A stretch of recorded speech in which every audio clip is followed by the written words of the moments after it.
great pleasure introducing you to Professor Darrell Hunting from University of Sherbrooke. Professor Hunting did his PhD in Alberta. Then went for postdoc in WashU, and second postdoc in Dallas. His work is mainly related to DNA damage and repair, and he will tell us all about it. He works with another guru in the field, who is Dr. Leon Sanche. Some of us know him from his low energy electron or low energy work, DNA damage work, and low energies. The word is to you, Doctor. Thank you very much, Jan, and thank you for the invitation. As you'll see, I'm not talking about low energy electrons, although I'm going to say a few words about them. I want to start off by saying that most of the work that I'm going to talk about was done in the lab of Xavier Rocou, and he's the one who discovered this larger proteome that I'm going to talk about. And I really think that this is an opportunity for those of us who like to think of ourselves as early adopters. Maybe we can profit from this discovery, because the whole world hasn't caught on yet. And I think it really is an opportunity for us. The discovery was made in Sherbrooke, but why not make use of it locally before the people from Stanford catch on? And so the data was generated by Sandas Samandi and Mary Brunette, who are both postdoctoral fellows in Dr. Rocou's lab. And I consider myself to be someone who is an early adopter, and I was probably one of the first profs who believed that Xavier was onto something, and so we started a collaboration. But I'm going to, let's see here. Okay, how many people know the name Rosalind Franklin? Okay, well, that's good, because she really was a physicist, you know. And she was a pioneer in the field of X-ray crystallography with biological molecules. It was just the beginning of the field, and what she did was absolutely spectacular in the 1950s. Okay, before we were doing X-ray crystallography on proteins or anything, she crystallized and characterized DNA. And there's been a lot of talk in the news in the last while about women in science and how it's a hard environment for women and so forth. And I just thought, since it's now 60 years since she died in 1958 at the age of 37 from ovarian cancer. And I just thought it would be a moment to remind us of what a pioneer she was. And these two, does that look familiar? Watson and Crick. Here's Crick, who was the PhD supervisor of Watson. Okay, and they were trying to model the structure of DNA, and people really had no idea what the structure was. Was it one strand of DNA? Actually, we'd just shown a few years before that DNA was the genetic molecule. Okay, people thought the proteins were the genetic molecule. So they were using rules that were already published, like the Chargaff rule that said that A was always equal to T in mass. From a DNA from a bean or from a chicken or anything, the amount of adenine was always equal to the amount of thymine, and the amount of guanine was always equal to the amount of cytosine. Now it's easy to say, well, yeah, because it's double-stranded and they base pair, okay? But remember, they were all working in kind of a vacuum. People were building triple helices of DNA. Somebody else was making rules about base pairing and had figured out that adenine can base pair with thymine, but of course it can also base pair with cytosine, okay, and with guanine, all right? So, so they were building this helix, and what they did was they built a helix that had the phosphates on the inside and the bases on the outside. And when Rosalind Franklin saw that at a little local meeting, she told them, well, no, that's incorrect. I have the data. What she was seeing here were the reflections, the reflections of the X-rays by the highly electron-dense bases. Okay, and so she knew that this was a helix which had the bases in the inside, right?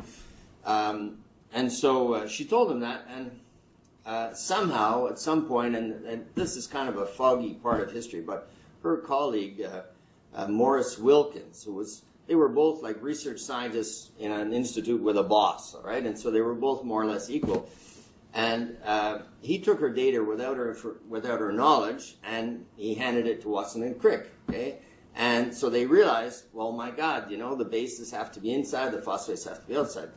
They revised their model, and they submitted a paper to Nature about the same time that she submitted a paper to Nature, and the editor decided to wait, put them both in the same issue. So the Watson and Crick paper came first, and then the Rosalind Franklin paper,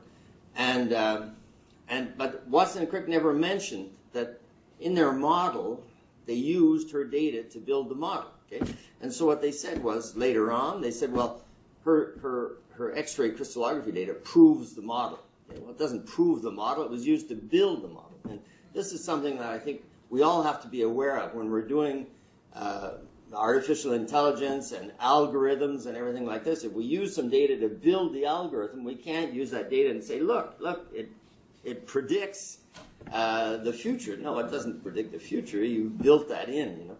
So anyway, Rosalind Franklin, unfortunately, she died before the Nobel Prize was awarded. It was awarded in 1962 for the discovery of DNA structure, and she died in 58. And in 68, Watson published a book called The Double Helix, in which he tried to play down the role of Rosalind Franklin, and you know, he said things like, well, she wasn't very feminine, she didn't wear lipstick, and you know, at the time this was probably a devastating critic, but I think now we can kind of put that in perspective. She measured the diameter of DNA, she measured the water content, how many waters there were for base pairs, the exact helix, the repeat, the 10.4 base pair repeat. She discovered A DNA and B DNA. A lot of these things have been credited to Wilkins because he redid a lot of her work later on and published it. But in fact, it was all there. She published that before anybody. So a good thing to remember. I just want to mention some of my work with Léon Sanche before I go into the work on the proteome. This is a paper we published in Science in 2000, and it was really our first breakthrough in the sense that we demonstrated something that most people didn't believe. That is to say that low energy electrons, a few EVs, can break DNA and can even cause double-strand breaks in DNA. And it just something that Léon had been working on for a long time using very, very simple molecules, and we decided to make a quantum leap and just start working on DNA. The other thing that came out of some of this work a little bit later on was the idea that when you have guanines modified by a platinum in DNA, it becomes incredibly sensitive to electrons of half an EV, essentially zero energy electrons, okay?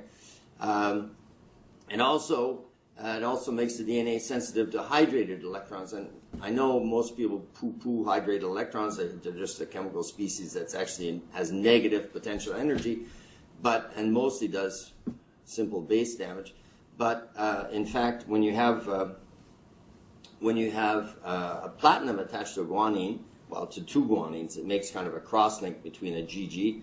Then if a hydrated electron is present, it will attack at a thymine, cause a base release to a thymine that's close by the guanines, and cause one of the guanines to be released and modify the other guanine. So actually what you end up with is a complex clustered lesion thanks to a low energy electron.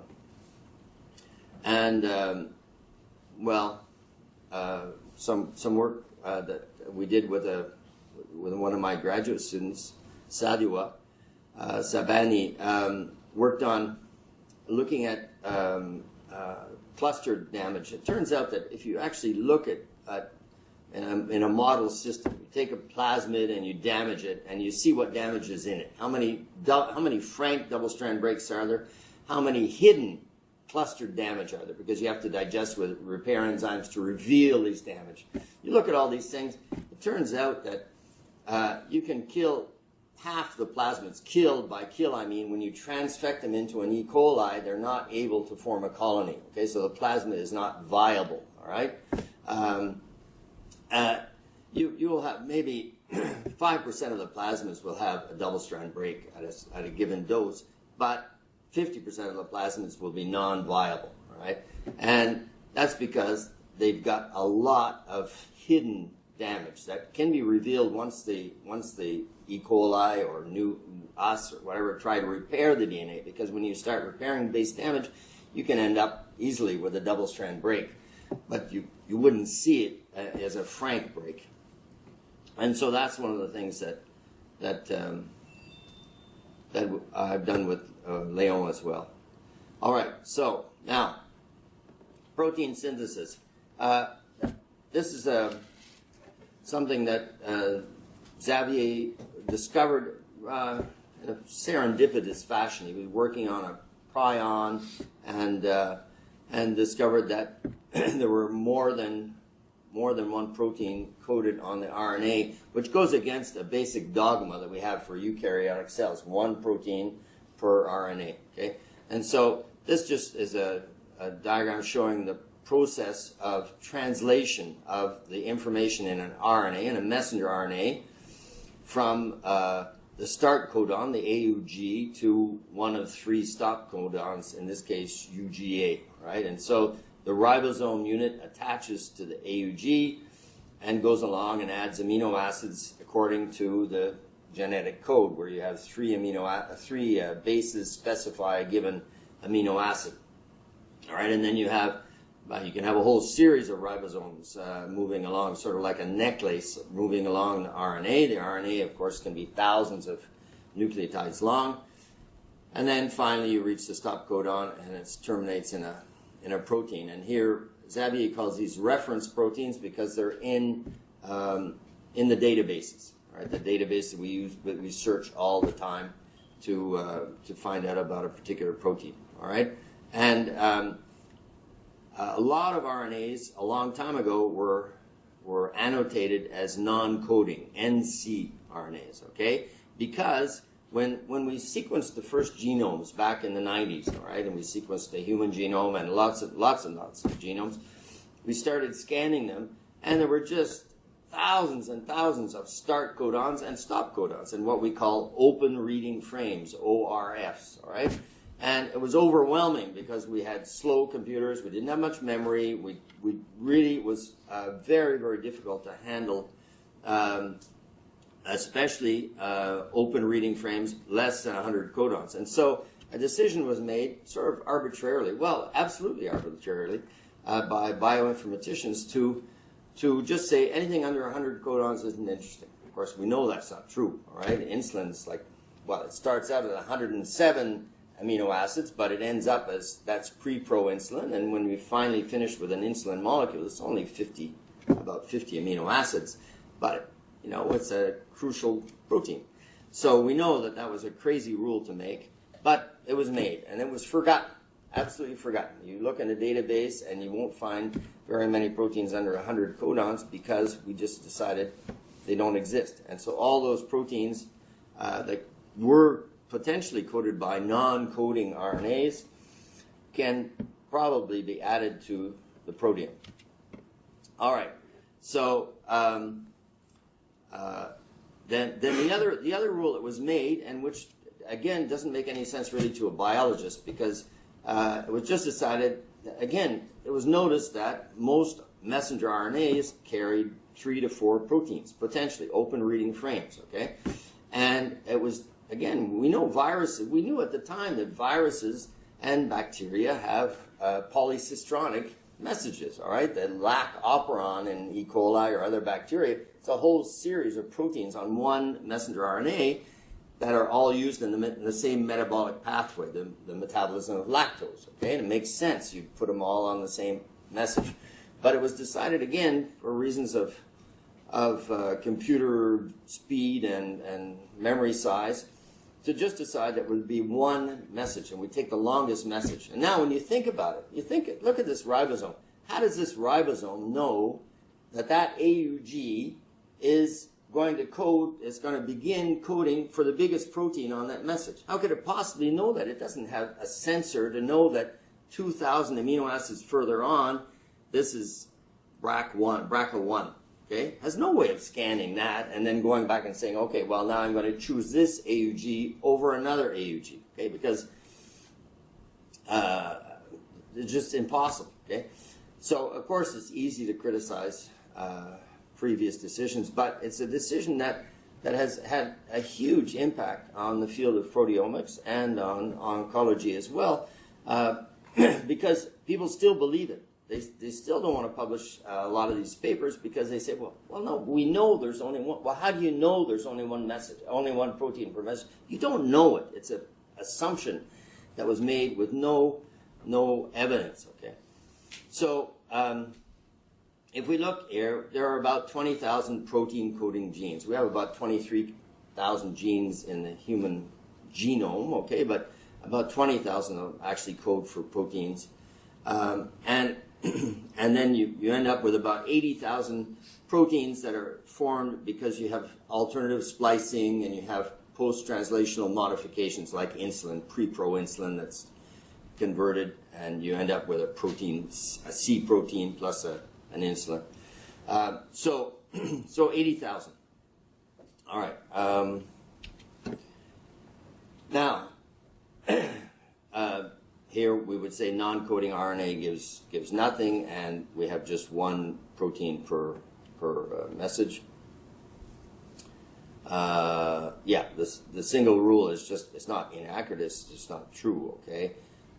And actually, this morning driving in here, I was trying to think of an analogy that would be appropriate for you to use in Montreal. So think of this CDS, this coding sequence here, as a construction zone, okay? And think of this as a construction zone on top of the construction zone, okay?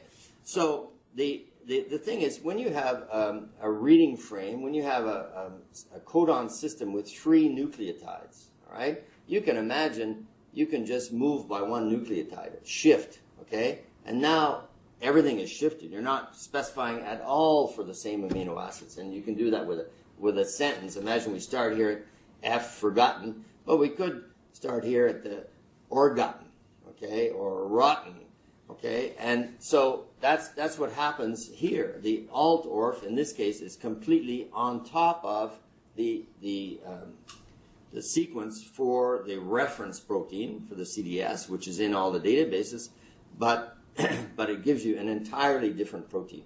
And then, you know, I've always thought, the first time I looked at RNAs and I saw this, thousands and thousands of nucleotides in the 5' untranslated region, okay? Well, untranslated region, why do we have so many thousand nucleotides in there? Well, because it's not untranslated, okay? It also codes for proteins. The same thing with the 3' untranslated region. Codes for proteins, all right? But of course, if you arbitrarily say, well, yeah, but the longest open reading frame is the only one that's important, well, then you ignore those others. But again, it's incredible when you think of, since the 1990s, how we have ignored things that were staring us in the face. All right, so if we look at, often that's referees will say, yeah, but we know that the Kozak sequence, the Kozak is a consensus sequence that was discovered by Dr. Kozak, which improves ribosomal binding, okay? It improves the translation efficiency.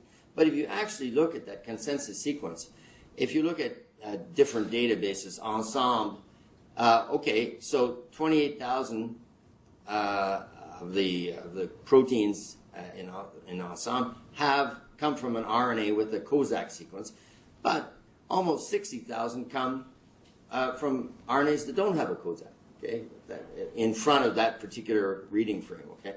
And if you look at what Xavier calls alternative open reading frames, because he couldn't find a better name for them than alternative, well, there are 54,000 that also have a Kozak. Okay, so the Kozak argument doesn't really hold up to say that you have to have a Kozak, because otherwise we'd have to throw out 2/3 of our current proteome. Okay, and potentially there are 300,000 alternate proteins, but that it's possible. It's possible there are randomly some open reading frames that don't amount to anything, give you just a short peptide or something. But even some tiny peptides can be neural peptides that can have activities. So I don't think we can just say based on the size that a peptide is junk, is random. There have to be other criteria, including evolutionary conservation and things like that. All right, so you have non-coding genes, genes that we call pseudogenes because we think they're a derivative of an existing gene that's lost its promoter or something like that. And then among the protein coding genes, we can have alternative splicing, which gives us lots more proteins. And then we can have alternative proteins that can be present in a regular message or can be present in RNAs that really should have been called messenger RNAs, but we now call non-coding RNAs. And this can get you a paper in Science, okay? People publish papers saying, oh, look, this non-coding RNA actually codes for a protein. Well, yeah, because it should never have been called a non-coding RNA. All right, so there's a technique, because, this is, in theory, you can see why those ideas should never have been adopted, the idea of one protein per RNA and the idea that less than 100 amino acids isn't a protein. But in fact, there is evidence, all right? And this is a technique that was developed just a few years ago where when you have ribosomes moving along an mRNA, they protect the mRNA from nucleases. And so you can digest with nucleases, RNases, and you'll end up with a series of segments here, the footprints, okay, of the, well, here, translation initiation site, okay, because it's the AUG plus a few more nucleotides. And here, where there's no AUG or stop codon, well, you're somewhere along in the elongation region. And there are some tricks that are used. In fact, some inhibitors can lock the ribosome onto the start site, okay? And so you can see, are the ribosomes on a particular AUG plus the nucleotides that follow, all right? And using this technique, of course, they found a lot of ribosomes starting translation in the 5' untranslated region and the 3' UTR untranslated region. And so we don't just find the reference gene, the reference protein being produced, we find evidence for a whole bunch of proteins being produced. And on average, it's 3 to 4 proteins per message, okay, that are produced.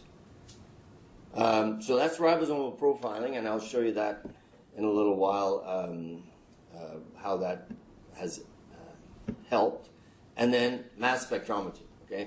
And mass spectrometry is wonderful. It's a boon to proteomics, but it's based on, again, you take a long protein, you cut it up with usually trypsin, all right? Which, if it's a long protein, will give several fragments usually, and you can sequence those fragments, and then the computer can look and see, are some of those unique to your particular protein, okay? Histone H1, okay, will give some fragments, and some of them are going to be the same fragments that you'll find in, let's say, histone H3. So you can't say, well, that's a clear evidence for histone H1. But some of the other fragments are unique to histone H1, and so you can say, well, look, there's histone H1 in that sample, right? But that's based on the computer using a database which has the proteins in, okay? And so histone H1 were not in the database. You would not see histone H1 in your immunoprecipitation or your whatever, isolation. And so, of course, the alternative proteins were not in those databases because why would they be? We've excluded them on purpose. Okay. What's going on here? Oh. Yeah. Okay. And so, yeah, if we look at the different forms of alternative proteins, where they can be in the 5' untranslated, they can overlap. They can overlap, and this shows the proportions here. Overlap starting in the 5 prime, but also running into the coding sequence. They can be completely contained in the coding sequence. They can also look like the original form as well, and they can be in the 3 prime, untranslated. I'll just skip over this. Okay, yeah. So this is it. 2016, people started to realize, whoops, these non-coding RNAs are not non-coding. So that was the beginning, but they still didn't realize that the size of this discovery. It seems to be like what isn't it like? Oh, there we go. Okay. All right. I think I've pretty well covered this. All right. All right. So normally when we say polycistronic, we mean that we have a series of tandem proteins coded for one after the other. But in fact, I think we have to change the meaning of polycistronic just to say, even if they're overlapping with the reference protein or whatever, that they're polycistronic. Okay. All right, and so what Xavier has done is constructed a huge database called OpenProt. If you want to go on the internet, you can look it up, and it's available to everybody. And you can look up your favorite gene. And I don't know if there are people here who are interested in, I don't know, P53, BRCA1, BRCA2, whatever. Just go look, okay, and see what we know about alternative proteins in that particular. For that particular protein. I think it will have a huge effect in oncology, and I'll explain that in a few minutes. But this database, the problem with it, and I hear mass spectrometers saying that, it's so big, you need a really fast computer to run it, to analyze your protein sample that you've run through the mass spec. Okay? So already they're complaining again about memory and speed and so forth of computers, but they have no choice. They have to consider the alternative proteins here. Is there a clock somewhere? Is there a time anywhere here? I should have left my cell phone on. What's the 12:31. Yeah. Okay. Great. Thank you. All right. So, if the thing is, all right. So probably the proteome is a lot bigger than we thought, and that's interesting and it's useful. But in fact, there's something else that I think, I don't know if it's worth a Nobel Prize, but it's worth some sort of prize, all right? And the pattern that Xavier has seen in virtually every protein where he's looked for the reference protein and the alternative protein, is that they somehow work together, okay? And so it's actually just what we would have expected from bacteria and viruses, that when you have a bunch of proteins on the same message, they do something together. Okay, they don't necessarily touch one another, but if you look at the lac operon, you know that one takes the lactose or beta-galactosidase, they modify it and move it along the pathway. And so here are 3 examples, and I'm going to go into in a little bit more detail, where they co-localize, they have influence on one another. If you knock one out, you have an effect on the other. And that's something just in passing. Think of all the knockouts. Think of all the things that we've concluded based on knocking out P53, BRCA1 and 2 and so forth. Well, we also were knocking out 2 or 3 other proteins at the same time, all right? And if I look at, I know that BRCA1 is huge. It's I think more than 2,000 amino acids, all right? But if you look at the list of phenotypes ascribed to BRCA1, it's long, like this, okay?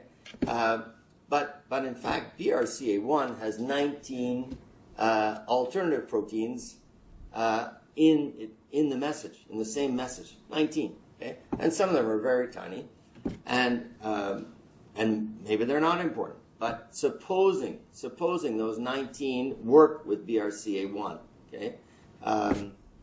Then to me that's a huge clue, okay?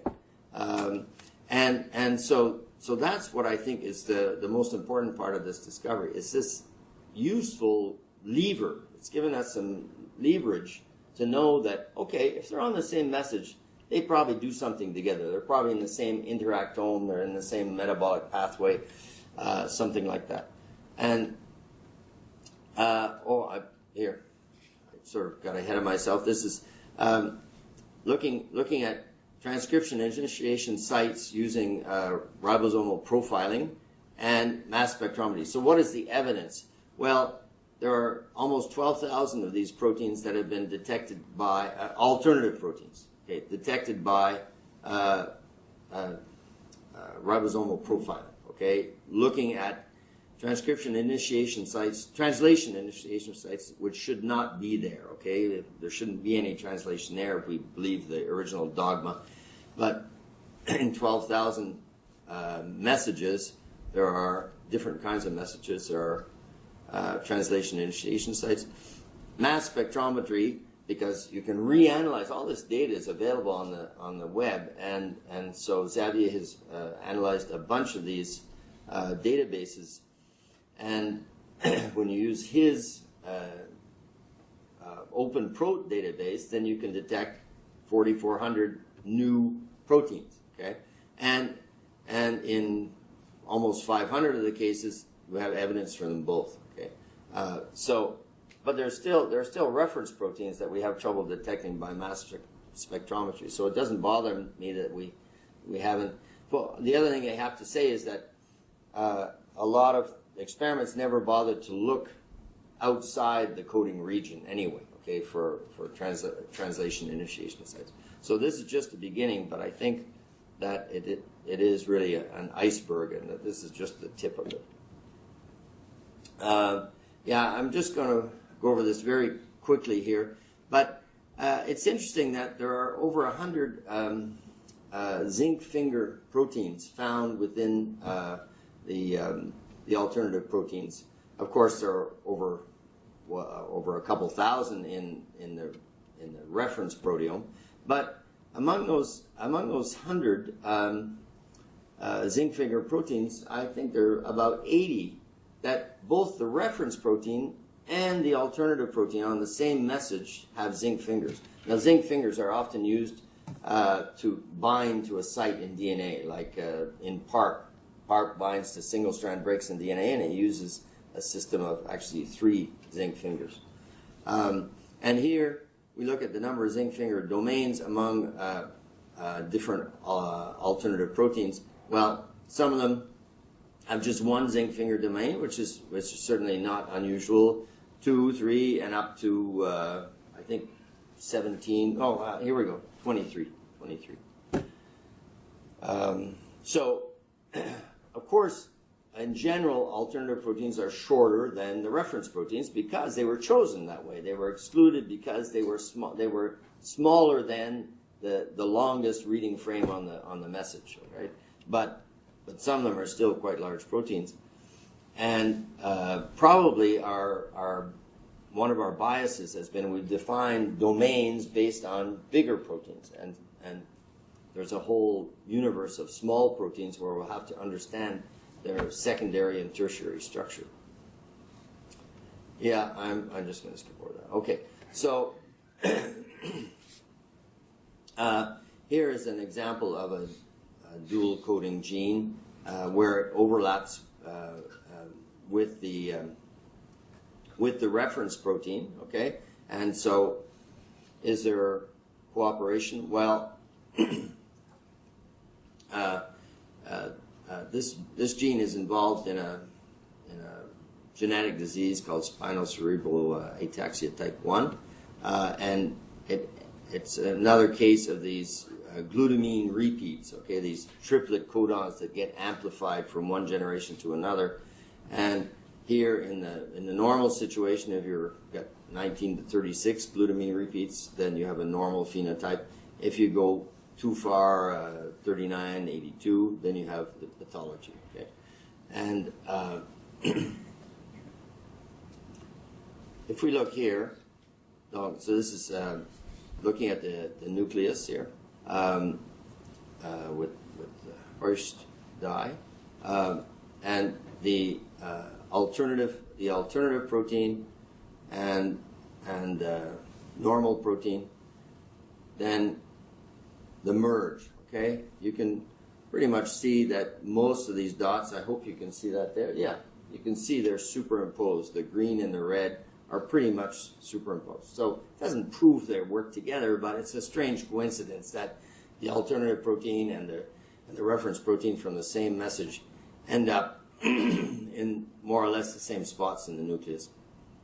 And then when we have the one that has, in this case, 82 glutamine repeats, then we see that the distribution in the nucleus is different. These are much bigger clusters of the alternate protein and of the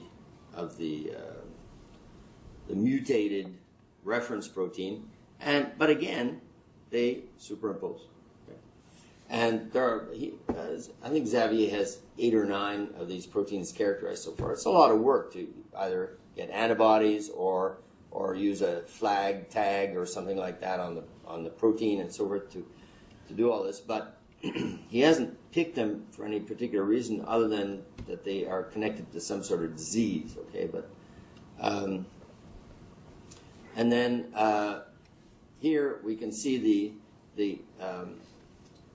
the case of alternative protein in the cytoplasm. This particular mutated reference protein in the cytoplasm, and in fact, it's the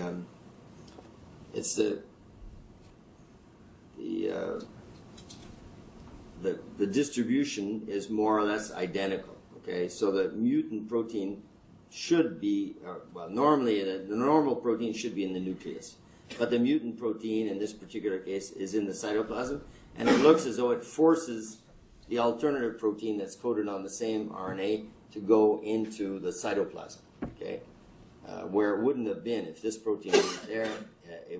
This protein would have been in the nucleus.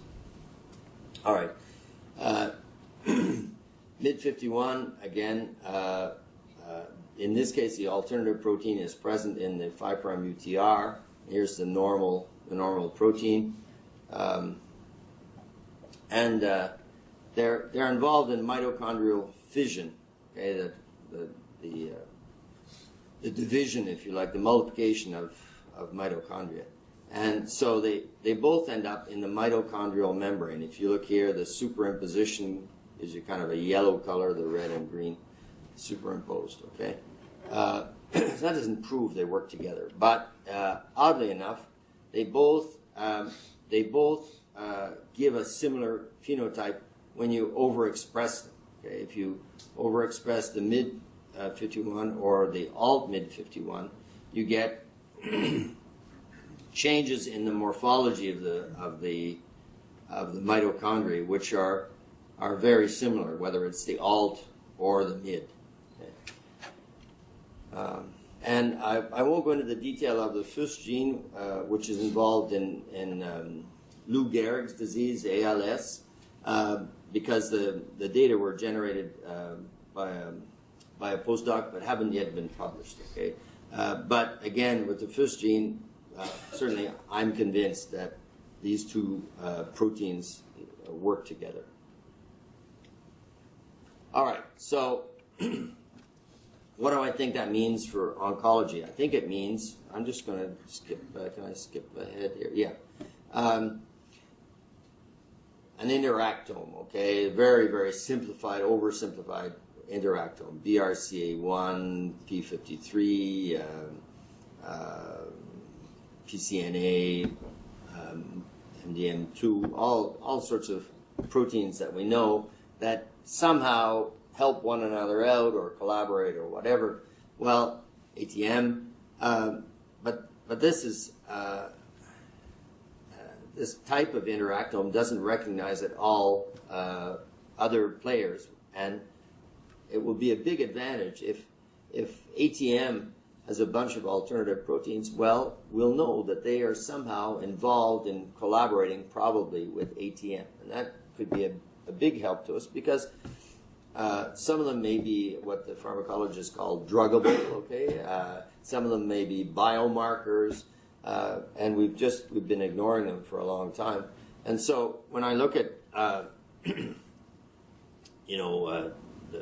double strand break repair, either by homologous recombination or by non-homologous, all these proteins have alternative proteins hidden in their message, and nobody yet is looking at this. Okay? And when I look at cancer, with I don't know what we're up to. Are we up to 500 tumor suppressor? Basically, everything is a tumor suppressor. Anything that is involved in the fidelity of replication of DNA, the fidelity of repair of DNA, it suppresses tumor formation, of course.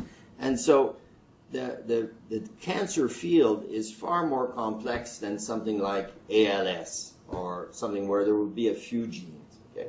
The brain is an exception. We've got maybe 1,000 genes involved in autism, according to the geneticist.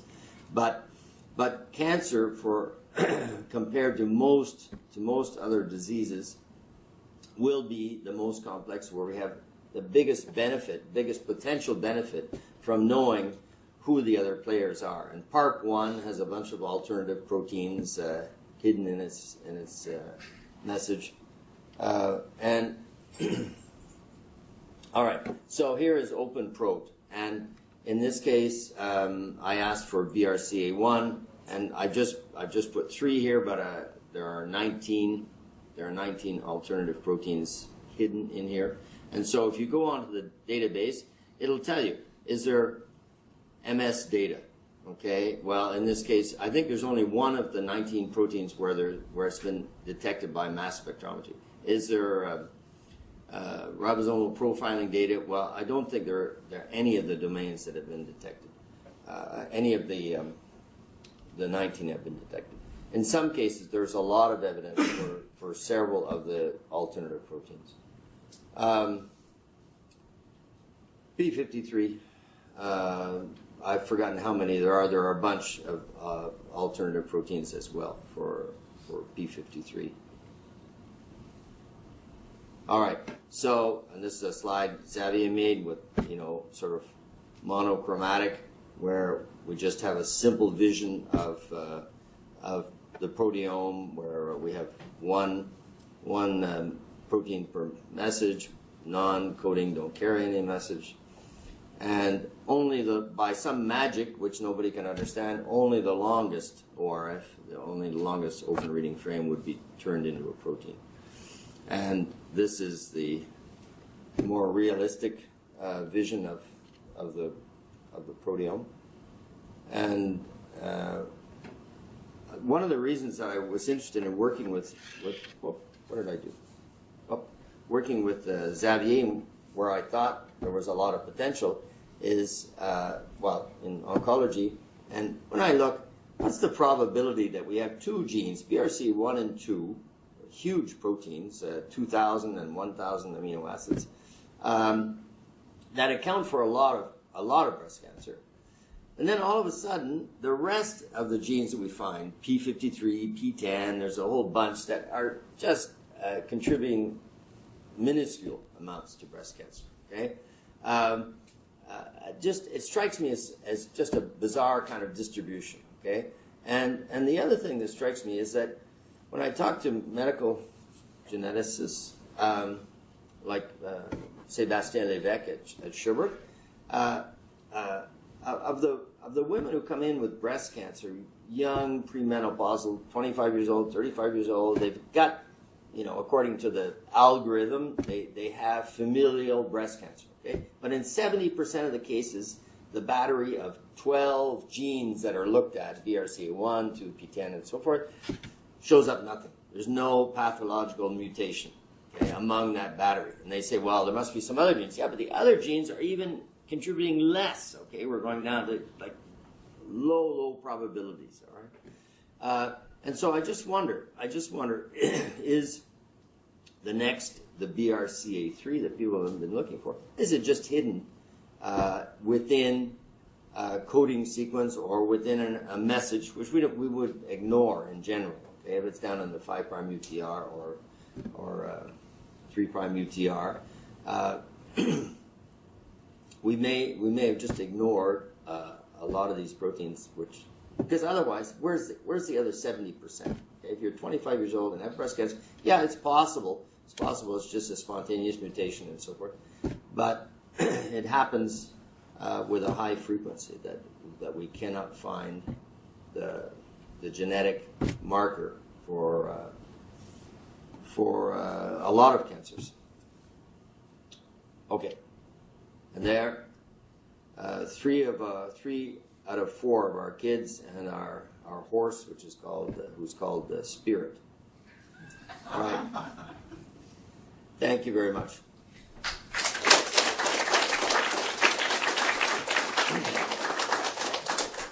Thank you very much, Darrell. Very interesting talk. Floor is open for discussion and questions.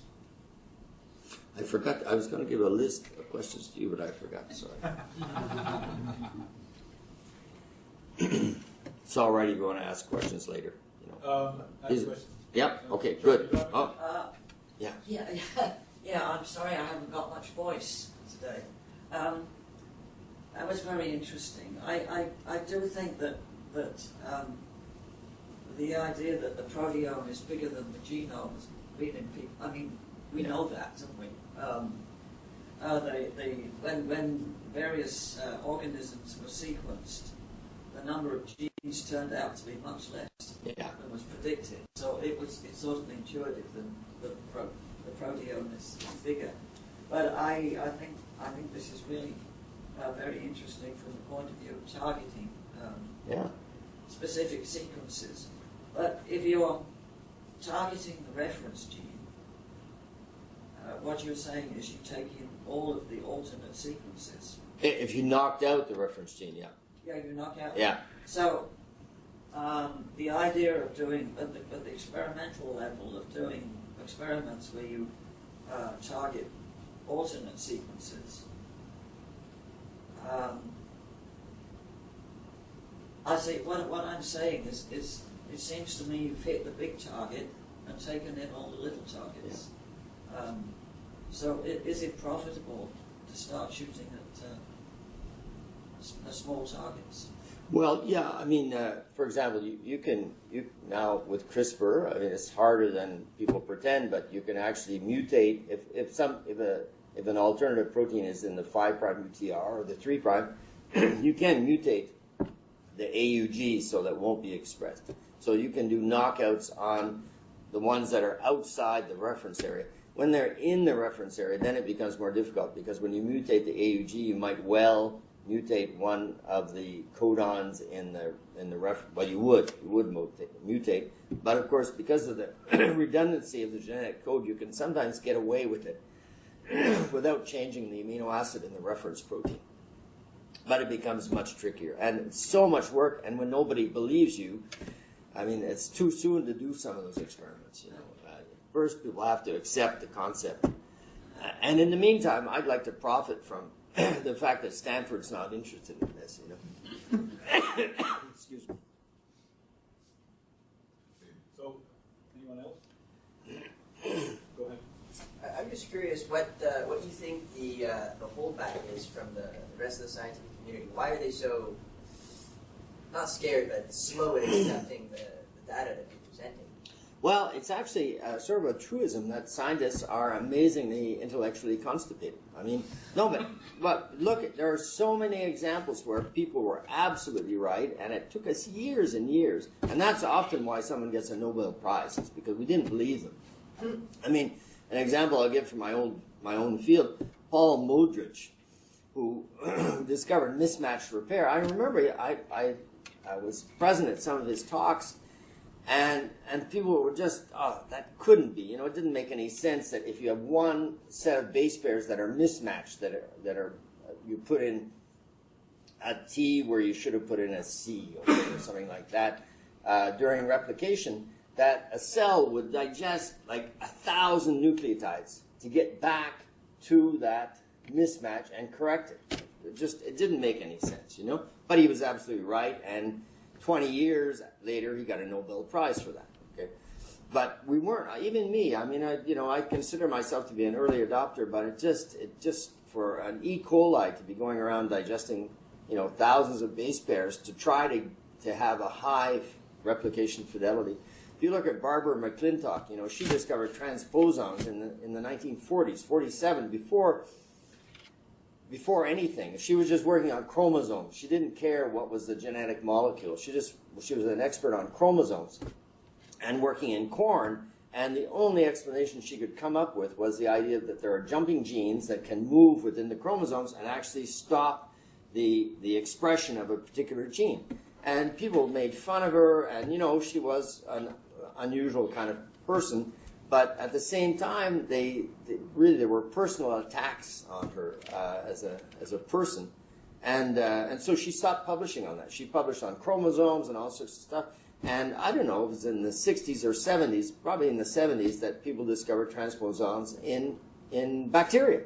And then all of a sudden they went back and said, oh my God, she had published on transposons.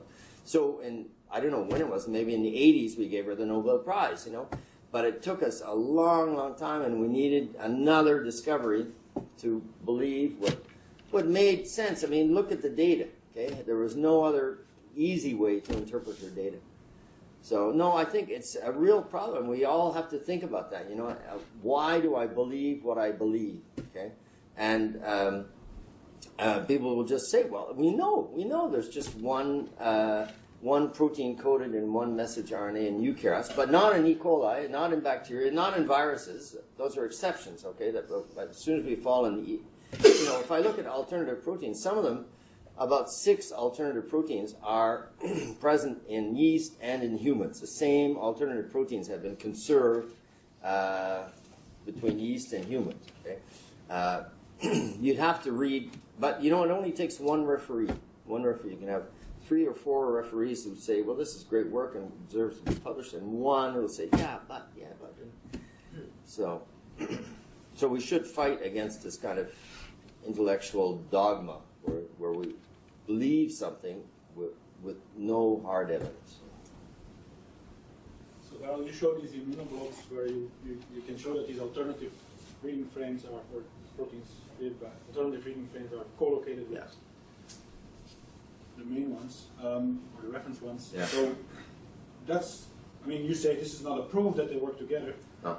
What kind of work do you have to do to prove that they work together? Well, you really need to do a lot more than that. I mean, you need to modify one and see if you change the phenotype. You do a knockout of the alternative protein and you eliminate the phenotype associated with, let's say it's part of a complex, DNA repair complex, okay? And if we take out the alternative protein, but not the reference protein or any of the other proteins, and now we can't do double-strand break repair, we can't do homologous recombination, then I think people would believe it, okay?